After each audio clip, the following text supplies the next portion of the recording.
Bonjour à tous, je suis l'autre musicien et aujourd'hui nous allons parler d'échelles, de ponts et de bouts de ficelle. Et je sais, ça n'a aucun sens. Alors non, dans cette vidéo on ne va pas parler de travaux publics ni de bricolage hasardeux, mais plutôt d'un sujet très sérieux, un poil touchy, voire même carrément tabou chez les musiciens, la justesse.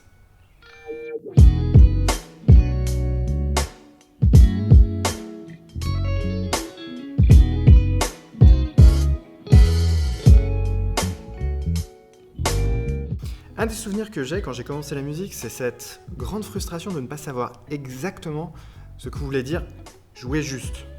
Entre ce que j'entendais, entre ce que mes professeurs entendaient, ou bien ce que l'accordeur disait, ou ce que mon instrument faisait. Ouais, parce que même la météo, des fois, elle est pas très conciliante. Il y a de quoi être perdu. La justesse en musique, on l'aborde tous les jours, sauf les pianistes. Mais en réalité, le principe même de justesse est difficile à appréhender. Déjà bêtement, cherchons la définition de justesse. Ça nous aidera peut-être un peu. Alors, qualité qui rend une chose parfaitement, exactement adaptée. Ok. Fait d'être juste, qualité de ce qui est juste. Alors là, tout de suite, c'est beaucoup mieux. Qualité d'un instrument de mesure dont la moyenne des indications qu'il donne pour une grandeur mesurée est très voisine de la valeur vraie de cette grandeur. Bon, l'idée de la justesse, si on transpose ça en musique, van. C'est l'idée de se rapprocher le plus possible de la vraie valeur, et donc de la vraie hauteur, de la note qu'on veut jouer ou chanter. Jusque-là, c'est pas très compliqué. Mais c'est justement là qu'il y a quelque chose qui me dérange beaucoup. On se base sur quoi pour dire qu'une note doit être jouée à telle hauteur et pas une autre ? Alors là, on va attaquer un gros morceau. D'avance, toutes mes excuses pour les nombreux raccourcis que je vais prendre. Il y a énormément de choses et de concepts à aborder sur des points historiques, géographiques, mathématiques, physiques, j'en passe. Et si je veux garder votre attention, on va rester sur de l'essentiel. Quitte à y revenir en détail dans une prochaine vidéo, pourquoi pas. Parlons acoustique de base. Le son caractérise la vibration d'un milieu, par exemple l'air, mais ça peut être n'importe quel gaz ou même liquide. Si je fais ça, l'air se met à vibrer depuis mes mains dans toutes les directions. Ce sera plus parlant avec un exemple un poil plus violent.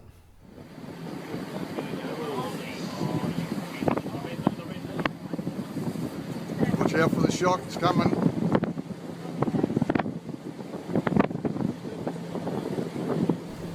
Là aussi, techniquement, c'est un son tellement puissant qu'on nomme ça plutôt une onde de choc, et qu'on peut littéralement le voir, une seule fois. Et pas longtemps si on est tout près. Ici, le fait que la vidéo soit prise de loin, ça permet aussi de mieux apprécier la vitesse du son. Dans l'air, cette vitesse est d'environ 340 mètres par seconde. D'ailleurs, c'est grâce à ces données que je peux dire que ce qui semble être un volcan se situe à un peu moins de 4,5 km du caméraman. Une autre analogie simple à ce phénomène serait tout simplement une vague, qui caractérise cette fois une vibration se diffusant dans l'eau. Une vibration peut être quantifiée de plusieurs manières. Par exemple, par sa longueur d'onde, c'est-à-dire la distance qui sépare deux crêtes de cette onde, ou bien sa fréquence, qui correspond ici au nombre de vagues perceptibles. Et en une seconde. Simple application, si je te fais écouter ça, je peux te dire, avec des outils, que ce soit une fréquence de 220 Hz et une longueur d'onde d'à peu près 1,50 m.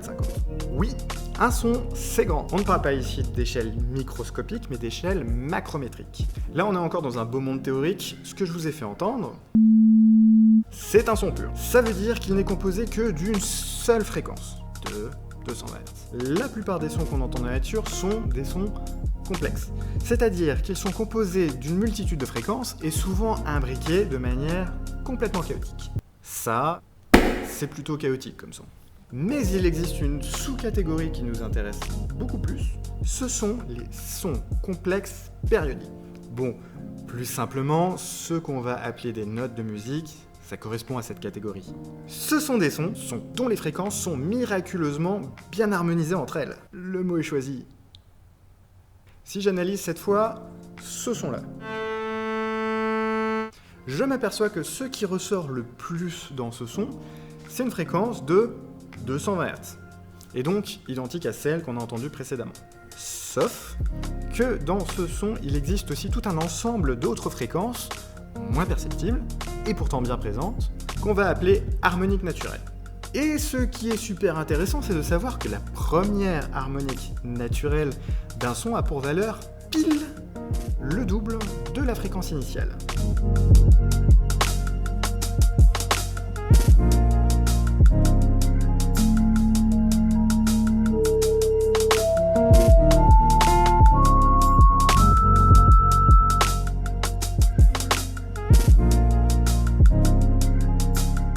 Ce qu'il faut savoir, c'est que lorsqu'on parle d'une note de musique, sa première harmonique naturelle ne pourra avoir une autre valeur que son double. Et je vous donne dans le mille, ça correspond en musique à ce qu'on appelle l'octave. Et donc c'est pas pour rien que l'octave est l'intervalle qui est le plus facile à appréhender de manière acoustique. On a trouvé l'octave, un intervalle très pratique et surtout facilement reconnaissable. Mais faire de la musique avec ça, on va vite s'ennuyer. Tout l'intérêt serait de trouver un moyen pratique de la diviser en plusieurs sous-intervalles qui pourraient donner naissance à tout un ensemble de notes de musique. Et c'est là qu'on s'amuse. Parce qu'il n'y a pas qu'une possibilité, mais littéralement une infinité. Alors oui, je pourrais créer une échelle avec des intervalles de grandeur complètement arbitraires, mais ça n'aurait pas beaucoup d'intérêt. Ou alors, je peux essayer d'instaurer des règles à la création de cette échelle, histoire de pouvoir la reproduire, si possible plus facilement, et avec des outils universels pour que tout le monde puisse la réutiliser par la suite.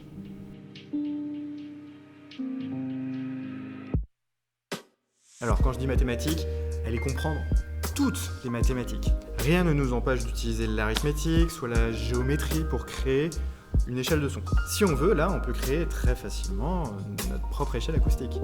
Par exemple, j'aime les chiffres ronds, rien ne m'empêche de fixer une octave ayant pour limite inférieure une note à 100 Hz de fréquence, et donc le double qui serait à 200 Hz pour une note caractérisant la limite supérieure de cette octave. Parfait. Maintenant, j'ai envie de diviser mon octave en 10 intervalles égaux. Parce que pourquoi pas ? Ce qui me permet d'avoir une note tous les 10 Hz. Ça fonctionne bien, c'est élégant.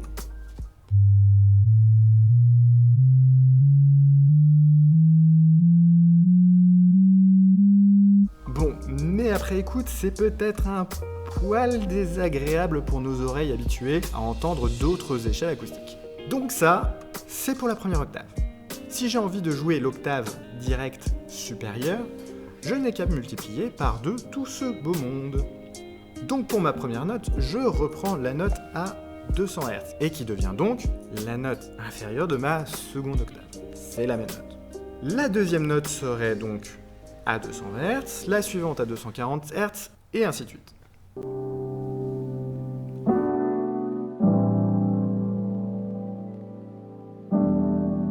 Et plus précisément sur la physique acoustique. Accroche-toi.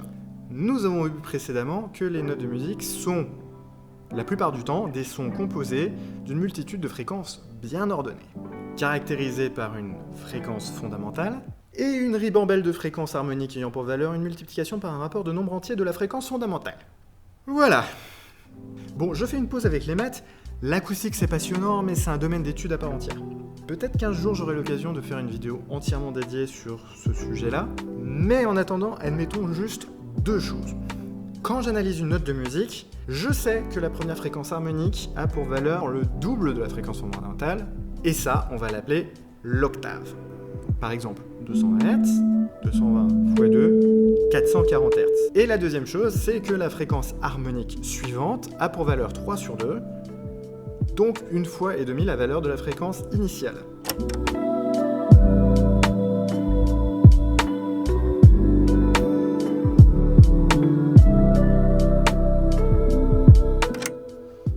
Si je pars de 220 Hz, ça me donne une fréquence du coup de 660 Hz. Par souci de simplicité et sans le justifier, on va appeler cette deuxième harmonique la quinte pure. Ça va là, c'est plus simple, non ? Une petite parenthèse histoire pour changer. Au 6e siècle avant Jésus-Christ, en Grèce antique, on trouve un certain philosophe un peu touche-à-tout des sciences, et pas très connu, que l'histoire nomme Pythagore. Celui qui t'a embêté tout le collège. Tu sais, le type là, qui aurait théorisé ce fameux triangle Et ben il faisait pas que des maths, raté. Comme un peu tous ses confrères philosophes à l'époque de la Grèce antique, il a essayé de mieux comprendre le monde qui l'entourait. Un jour, en jouant avec un bout de ficelle, il s'est aperçu qu'on pouvait faire avec des sons.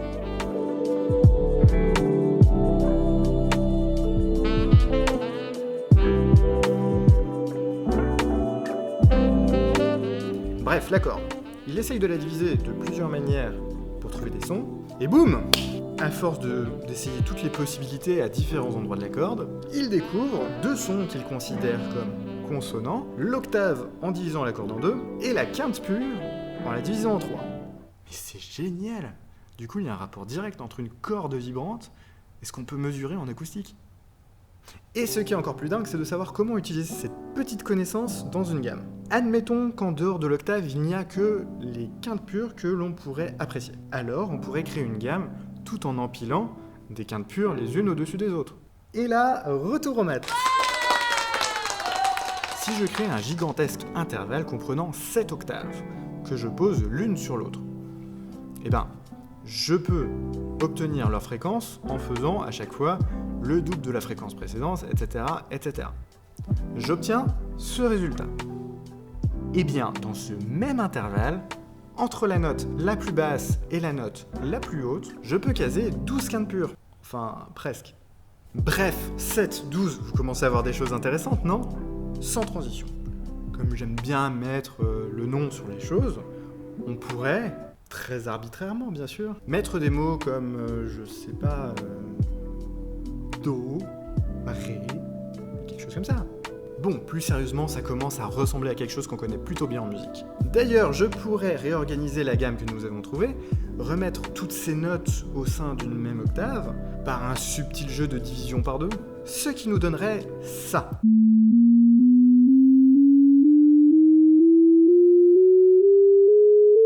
Une belle gamme dodécatonique pythagoricienne. Ça veut juste dire qu'elle est divisée en 12 intervalles. Mais attention, ce que j'appelle ici Do, Ré, Mi, etc., ce n'est qu'un nom arbitraire que je leur donne. Ça ne correspond pas forcément, précisément, exactement au son que tu connais. Celui que tu retrouverais sur un piano ou n'importe quel autre instrument. Et c'est bien tout le problème. Ce problème sur lequel j'essaye d'arriver depuis... Bah oui, parce que même si cette dernière échelle que je vous ai montrée a l'air très sympa, du moins acoustiquement elle marche de fou, bah elle est loin d'être parfaite et utilisable. Déjà parce que si j'essaye de calculer l'intervalle entre deux notes de cette gamme qu'on a trouvée par la suite, bah ces intervalles ils sont pas égaux. Et puis même si on s'arrête juste aux quintes, je suis désolé mais 7 octaves ce n'est pas tout à fait égal à 12 quintes pures. Et il faudrait tricher pour pouvoir retomber sur nos pieds.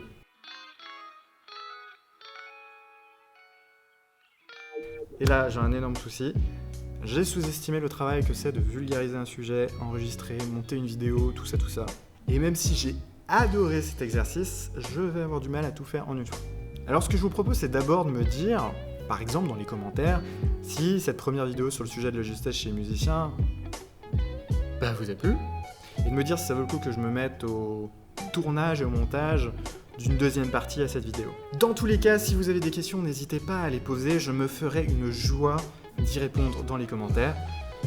Je sais que ça va vite et que c'est dur de rentrer dans les détails en une fois, et c'est surtout très difficile de choisir ce qu'il faut dire ou non dans une courte vidéo. Bref, ici ce n'est ni un cours ni une conférence, mais j'espère que vous y apprendrez quand même des choses, que vous soyez musicien ou non. Je remercie en tout cas l'Orchestre de la Francophonie qui me donne l'opportunité de m'essayer à la vulgarisation sur YouTube.